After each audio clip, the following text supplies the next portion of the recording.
상수 대구의 총선 후보들이 지방분권 개헌에 앞장서겠다는 협약서에 서명까지 하고 나서 관심을 모으고 있습니다. 4.13 총선 후보들의 공약과 면면을 살펴보는 열전 현장. 오늘은 경찰 출신들끼리 맞대결하는 영천시 청도군 선거구로 가보겠습니다. 상수원 보호구역 주민에게 지급되는 지원금이 불투명하게 쓰이고 있다는 보도가 여러 차례 있었지만 1년이 지나도록 개선되지 않고 주민들 간 갈등의 골만 깊어지고 있습니다. 권영세 안동시장이 오늘 피의자 신분으로 검찰에 소환됐습니다. 검찰이 시청과 권 시장 자택을 압수수색한 지 넉 달여 만입니다. 네, 시청자 여러분 안녕하십니까? 대구 경북 소식 전해드립니다. 중앙에 너무 집중된 권력과 예산을 지방으로 과감하게 넘기자는 것이 지방 분권의 핵심입니다. 이를 위해서는 헌법을 고쳐야 하는데 이런 지방 분권 개헌 의지가 있다고 판단된 대구의 총선 후보들이 한자리에 모였습니다. 20대 국회에 들어가면 지방분권 개헌에 앞장서기로 약속한다는 뜻에서 협약서에 서명까지 했는데 약속을 지킬지 지켜봐야겠습니다. 박재영 기자가 보도합니다. 지방분권 개헌 협약식에는 대구에 출마한 총선 후보 13명이 참석했습니다. 새누리당과 더불어민주당, 국민의당, 정의당 등 여야 주요 정당 후보와 무소속 후보가 참석해 지방분권 개헌 협약서에 서명을 하고 20대 국회에 들어가면 지방분권 개헌에 앞장서겠다고 약속했습니다. 지방분권 개헌 청원 대구 경북 본부는 지방분권 개헌의 의지가 있는 대구 경북 총선 후보 27명을 최종 선정했는데 20대 국회 구성에 앞서 미리 불을 지피기 위해 협약식을 열었습니다. 부정적으로 봤기 때문에 지금까지 분권 이야기를 못했는데 앞으로 아마 20대 국회가 등장되면 권력 구조는 말할 것도 없고 지방 분권 개헌에 대해서 활발하게 논의가 대상이 될 거로 믿고 있습니다. 협약서에 서명한 후보들을 중심으로 20대 국회에서 개헌 특위를 구성하고 내년 대선에서 정당의 제1공약으로 만드는 것이 가장 큰 목표입니다. 지방분권 개헌을 발의를 해서 다음 대선 후보들이 지방분권 개헌을 공약하고 다음 정부는 지방분권 체제 아래서 운영될 수 있도록 하기 위해서 오늘 이 행사를. 협약식을 연 지방분권 단체들은 앞으로 전국의 후보 명단을 사회관계망 서비스에 발표해 국민들에게 알리고 선정된 후보들이 약속을 지키도록 지속적으로 모니터링을 할 계획입니다. MBC 뉴스 박재영입니다.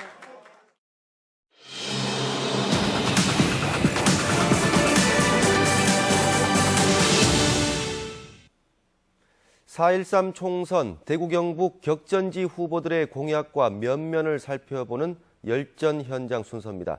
오늘은 선거구가 통합된 지역으로 경찰 고위 간부 출신의 맞대결로 관심을 끌고 있는 영천시 청도군 선거구로 가보겠습니다. 한태현 기자입니다. 경기지방경찰청장 출신의 새누리당 이만희 후보는 힘 있는 여당 후보로 당선돼 지역 경제 발전을 이루겠다며 지지를 호소했습니다. 영천 시민의 선택과 새누리당의 당심을 받은 겁니다. 저 새누리당의 후보 이만희가 당연히 저는 우리 지역을 대표할 수 있는 국회의원이 되는 것이 맞다고 생각을 합니다. 경찰청장 출신으로 새누리당을 탈당해 무소속으로 나선 최기문 후보는 방위산업체 유치를 통해 일자리 만들기를 최우선 공약으로 내걸었습니다. 영천 청도 지역에 든든한 대기업 투자를 유치를 해서 이 지역 젊은이들이 일자리 걱정하지 않고 생활할 수 있도록 하고 싶습니다. 새누리당 이만희 후보는 대구 지하철 영천 연장 조기 추진 등 광역 교통 인프라를 구축하고 6차 산업단지 조성을 통해 지역 경제 발전과 인구 증가에 이바지하겠다고 밝혔습니다. 새로 정치를 시작하는 사람으로서 늘 초심을 가슴속에 새기고 오로지 국민님들만을 바라보면서 나가는 그런 정치인 되겠습니다. 무소속 최기문 후보는 당선되면 새누리당에 복당해 광역 전철망을 구축하고 남북 제6축 고속도로를 청도까지 연장하는 한편 대학교를 설립하겠다고 약속했습니다. 이번 경선 과정에 승복할 수 없는 부분이 많습니다. 또 그렇기 때문에 제가 잠시나마 당을 떠나서 이번에 무소속으로 출마를 했습니다. 당선되면 당으로 복귀해서 지역 발전을 위해서 혼신의 노력을 다하겠습니다. 현역 국회의원을 물리치고 공천 티켓을 거머쥔 새누리당 후보의 손을 들어줄지, 당선되면 새누리당으로 복당하겠다는 무소속 후보에게 표심이 돌아갈지, 경찰 출신 후보 간의 맞대결에 관심이 쏠리고 있습니다. MBC 뉴스 한태현입니다. 선거관리위원회가 주관하는 구미을 후보자 토론회가 오늘 대구 문화방송에서 열렸습니다. 새누리당 후보와 새누리당을 탈당한 무소속 후보 간에 치열한 공방이 펼쳐졌습니다. 권윤수 기자가 보도합니다. 한국노총 위원장 출신으로 새누리당 공천을 받은 장석춘 후보와 공천 탈락 후 새누리당을 탈당해 무소속으로 출마한 김태환 후보 모두 위기에 빠진 구미를 살리기 위해서는 자신이 적임자임을 강조했습니다. 구미의 옛 명성을 되찾고 50만 글로벌 신구미 시대를 이끌어 나갈 새 인물을 찾아야 합니다. 새 인물은 저 장석춘에게 맡겨주십시오. 구미의 명예와 자존심을 되찾도록 저 김태환은 마지막 저의 정치 인생, 생명을 구미와 5공단의 성공을 위해서 다 바치겠습니다. 구미공단 활성화에 대해서는 첨단 업종 중심의 전환이 필요하고 백화점 입점 필요성에도 한 목소리를 냈습니다.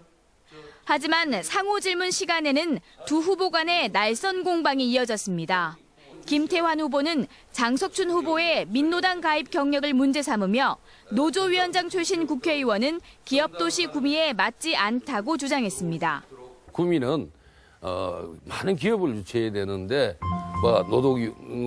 노동운동으로 성공하신 분을 이렇게 국회 대표를 뽑는다는 것은 좀 맞지 않느냐. 장석춘 후보는 김태환 후보가 구미 사회의 많은 부분을 차지하고 있는 외지인과 근로자를 무시한다고 주장하고 김 후보 장남의 병역 기피에 대해서도 문제를 제기했습니다. 노동조합 했던 사람이 어떻게 구미에 출마할 수 있겠느냐. 그런데 구미 인구의 85%는 김 후보님이 말씀하는 외지인입니다. 그리고 절반 이상이 근로자입니다. 대구문화방송은 내일 낮 11시부터는 고령 성주 7곡 후보자 토론회, 오후 1시 25분부터는 대구 동구 앞 후보자 토론회와 합동 방송 연설회를 생방송할 예정입니다. MBC 뉴스 권윤수입니다. 이번 20대 국회의원 선거에서 사전투표제가 도입된 가운데 대구에서는 139곳, 경북은 333곳에서 사전투표가 실시됩니다. 사전투표는 선거 당일 바쁜 유권자들이 이달 8일부터 이틀 동안 오전 6시부터 오후 6시까지 주민등록지가 아닌 다른 지역이라도 사전투표소가 설치된 곳에서 신분증을 가져가면 투표할 수 있는 제도로 총선에서 도입된 것은 이번이 처음입니다. 사전투표 장소는 중앙선거관리위원회 홈페이지에서 확인할 수 있습니다. 대구시는 전국에 일본 뇌염주의보가 발령됨에 따라 시민들에게 모기에 물리지 않도록 각별한 주의를 당부하고 예방 백신 접종 대상이 되는 생후 12개월에서 만 12세 미만의 아동은 예방 접종을 해달라고 당부했습니다. 대구시는 또 물 웅덩이나 하수구 등의 방역 소독과 환자 발생 모니터링을 강화하고 오는 10월까지 대구시 보건환경연구원을 통해 일본 뇌염 매개 모기의 유행 예측 조사를 실시합니다. 권영세 안동시장이 오늘 피의자 신분으로 대구지방검찰청 안동지청에 소환됐습니다. 검찰이 불법 선거자금 수수 여부를 확인하기 위해 시청과 권 시장 자택을 압수수색한 지 넉 달여 만입니다. 엄지원 기자가 보도합니다. 피의자 신분으로 소환된 권영세 안동시장이 검찰 청사에 들어섭니다. 검찰은 권 시장이 2014년 지방선거 과정에서 안동의 모 복지재단 이사장으로부터 1,000만 원의 불법 선거자금 등을 받은 것으로 보고 있습니다. 권 시장은 시청 간부들의 배웅을 받으며 비교적 여유 있는 모습으로 출석했습니다. 혐의 인정하세요? 성실하게 조사받겠습니다. 검찰 압수수색 당시 자택 금고에서 발견된 외화가 포함된 6천만 원이 넘는 현금 다발에 대해서도 입을 열었습니다. 인사청탁 명목에 뇌물이 아니냐는 의혹이 있었던 문제의 돈입니다. 금고에서 나왔다는 돈은 뭐예요? 그거 집에서 갖고 있는 보통 돈이죠. 검찰은 오늘 권 시장을 상대로 복지재단에서 돈을 받았는지 여부 등 6시간이 넘는 강도 높은 조사를 벌였습니다. 그러나 일각에서는 권 시장을 겨냥했던 검찰이 이렇다 할 혐의를 찾지 못하자 결국 마무리 차원에서 시장을 소환한 것이 아니냐는 관측을 내놓고 있습니다. 10명 안팎의 관계자 줄 소환이 이뤄지고 시장과 일부 공무원은 출국 금지까지 당했지만 정작 구속은 한 명도 없었기 때문입니다. 선거 전에 마무리하려고. 너무 오래 갖고 있다 보니까 나름대로 압박을 좀 많이 받은 것 같아요. 그래서 평상 시장을 소환해야 되고. 검찰은 지난해 복지재단 이사장을 공금 횡령 혐의로 구속 수사하는 과정에서 권 시장의 혐의를 잡고 수사를 시작한 가운데 100일이 넘도록 수사가 진행 중이어서 확인해 줄 수 없다는 무책임한 답변만 내놓고 있습니다. MBC 뉴스 엄지연입니다. 상수원 보호구역 주민들에게 지급되는 지원금이 불투명하게 쓰이고 있다는 보도를 1년 전 연속해서 전해드렸는데요. 1년이 지나도록 바뀐 건 별로 없고 주민들끼리 갈등의 골만 깊어지고 있습니다. 윤영균 기자가 취재했습니다. 상수원 보호구역은 재산권을 마음대로 행사할 수 없다는 거 다들 알고 계실 겁니다. 그래서 지자체가 주민들에게 공동사업을 할 수 있도록 일정 금액을 지원해주고 있습니다. 그런데 수십억 원에 이르는 지원금이 엉터리로 집행되고 있습니다. 1년 만에 다시 찾은 청도군 운문면 상수원 보호구역의 한 마을. 죽은 사람이 지원금을 받는 정황까지 나오면서 청도군은 지난해 전면 조사를 한다고 밝혔지만 제대로 이루어지지 않았습니다. 그 어떤 사람 가짜, 여 지금 거주도 안 하는 사람, 요 조용히 대번 탁 하더라고. 이 사람 어디가 도장 받았노? 이건 아니고 이것만 아닌 게 아니라 전부 가짜인기라 그러면 이건 아니고 감수가 부리더라고 현재 이장이. 이 때문에 지원금을 둘러싼 갈등은 여전히 이어지고 있습니다. 7년간 8년간 내려왔는 돈을 한 개도 나는 구경도 못하고 돈은 내려왔는 근거는 있어요. 근거는 있는데 대체락 하고 모린다 하고 안 해줄라 합니다. 매년 5억 원 정도의 지원금 가운데 일부는 버섯 재배에 필요한 물품 구입비로, 일부는 마을회관처럼 주민들이 공동으로 사용하는 곳에 쓰이고 있습니다. 마을회관 운영비의 경우 매년 200만 원에서 800만 원 가까이 지급됐지만 마을 주민 대다수는 이런 사실을 최근에야 알게 됐습니다. 통장으로 분명히 나갔다. 이 통장으로 매달 며칠 날 이거 줬다 200만 원 이거 줬다. 이거 줬다 근데 우리 통장은 안 들어가시. 그게 어디 갔느냐. 일부 추진위원들의 결정으로 지원금이 배분되는 만큼 마을의 통장이나 버섯 사업용 통장, 직불금 통장 등을 주민들에게 공개하기로 했지만 아무것도 지켜진 게 없습니다.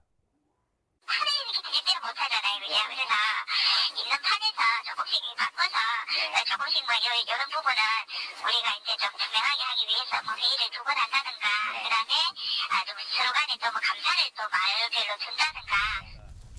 여전히 관리 사각지대에 있는 불투명한 지원금, 주민들의 갈등만 깊어지고 있습니다. MBC 뉴스 윤용균입니다. 경북대 법학전문대학원은 심평교수 책에서 언급된 로스쿨 입시 청탁과 관련해 대학본부에 사실관계를 확인해달라며 특별조사를 요청하기로 했습니다. 신 교수는 최근 출간한 책에서 로스쿨 입시에서 청탁이 이루어지고 있다고 언급했는데 경찰도 사법시험 고시생 모임 측에서 수사를 의뢰함에 따라 수사에 들어가는 등 파문이 확산되고 있습니다. 전국 교육 대학생들이 20대 총선을 앞두고 오늘 지역별 기자회견을 열고 총선 후보들에게 역사 교과서 국정화 정책 폐기와 공교육 정상화를 촉구하고 이달 9일에는 서울에서 총궐기 대회를 열기로 했습니다. 학생들은 국정교과서 확정 고시 이후 여전히 지필진도 알 수 없는 상황에서 아이들에게 정권에 따라 바뀌는 잘못된 역사관을 가르칠 수는 없다고 밝히고 누리과정 예산 전가 중단과 소규모 학교 통폐합 중단 등도 함께 촉구했습니다. 소나무 재선충이 해마다 많은 피해를 남기면서 소나무 대신 다른 나무를 심는 변화가 나타나고 있습니다. 오늘 식모기를 맞아 소나무 재선충병이 극성인 포항에서는 소나무 대신에 벚나무를 심는 행사가 열렸습니다. 김기영 기자가 보도합니다. 산에 길까지 내고 트럭으로 실어 날라도 재선충 병으로 말라 죽은 소나무는 끝없이 나옵니다. 숫제 소나무를 모두 베어내기에 이릅니다. 벌거숭이가 된 산에 새 옷을 입히기 위한 식목 행사가 열렸습니다. 남부지방 산림청과 포항시 공무원, 주민, 흥해 서부초등학교 학생 등 200여 명은 포항시 흥해읍 북송리 산 1헥타르에 산번나무 3,000그루를 심었습니다. 꼭 자기 키만한 어린 나무를 심는 고사리 손들은 나무에 이름표를 붙여 무탈하게 자랄 때까지 보살필 것을 다짐합니다. 나중에 다시 왔을 때 나무가 많이 커서 열매가 자랐으면 좋겠고 잘 컸으면 좋겠어요. 죽지 않고. 주민들도 벌겋게 말라 죽은 소나무가 보기 흉했는데 새 나무를 심고 나니 개운해졌습니다. 옛날에는 소나무만 수복 있었는데 앞으로 또 그 벚꽃나무를 갱신하고 나니까 마음이 깨비하고 좋습니다. 벚나무가 숲을 이루는 10년쯤 뒤에는 장관을 이룰 것으로 기대됩니다. 재선충이 극성인 곳은 소나무를 모두 베어내고 아예 수종을 바꾸는 방법이 시도되고 있습니다. 모두 배기를 해서 재선충에 재감염되지 않는 아주 경관적으로나 목재로나 우수한 낙엽수로 이렇게 수종 갱신을 하고 있습니다. 산불이 났을 때만 해도 변하지 않던 식목 수종이 재선충병이 확산되자 소나무는 급속히 퇴보하고 편백이나 벚나무 등으로 수종이 다변화되고 있습니다. MBC 뉴스 김기영입니다. 혁신도시 이전 기관인 한국정보화진흥원이 공공클라우드 지원센터를 열고 본격적인 업무에 들어갔습니다. 공공의 혁신과 국내 클라우드 산업 활성화를 위해 문을 연 공공클라우드 지원센터는 클라우드 기반의 국가정보화 정책 지원과 클라우드 선도 사업의 발굴 지원, 조달체계 확립 등의 서비스를 제공할 예정입니다. 대구시와 대한적십자사 대구지사가 각종 재난으로 피해를 본 당사자나 가족, 재난 업무 종사자들의 심리적 충격을 줄여주고 사회 복귀를 돕기 위해 업무 협약을 체결했습니다. 이번 업무 협약에 따라 오는 연말까지 재난심리회복지원센터에 1,800만 원을 투입해 환자 상태별 맞춤형 심리회복 프로그램이 지원될 예정입니다. 다음 달 14일 부처님 오신 날을 앞두고 대구 불교총연합회는 오늘 동자승 7명의 단기 출가 행사로 대구 MBC를 방문한 데 이어 부처님 오신 날 축제인 형형색색 달구벌 관등놀이 홍보에 들어갔습니다. 한편 부처님 오신 날을 앞두고 이달 30일 두류야구장에서 반월당 내거리까지 연등 행렬이 펼쳐지고 다음 달 4일에는 상동교에서 희망교 사이 신천에서 유등체험 행사가 열리는 등 다양한 행사들이 이어집니다. 대구시설관리공단이 대구에서 복무하는 다른 지역 출신 군 장병들을 대상으로 시티투어 2층 버스 탑승 행사를 열었습니다. 다른 지역 출신 군 장병들을 위로하고 대구의 관광 자원을 알리기 위해 마련된 이번 행사는 이달 말까지 매주 서너 차례씩 진행되고 500명의 모범 장병들에게 대구 도심 관광지 14곳을 무료로 둘러보도록 할 예정입니다. 경상북도 의회는 다음 달 3일 오후 2시에 신청사 이전 기념식을 열고 축하 영상 상영과 표지석 제막, 축하 공연 등을 갖고 부대 행사로 의정 발전 세미나를 열 계획입니다.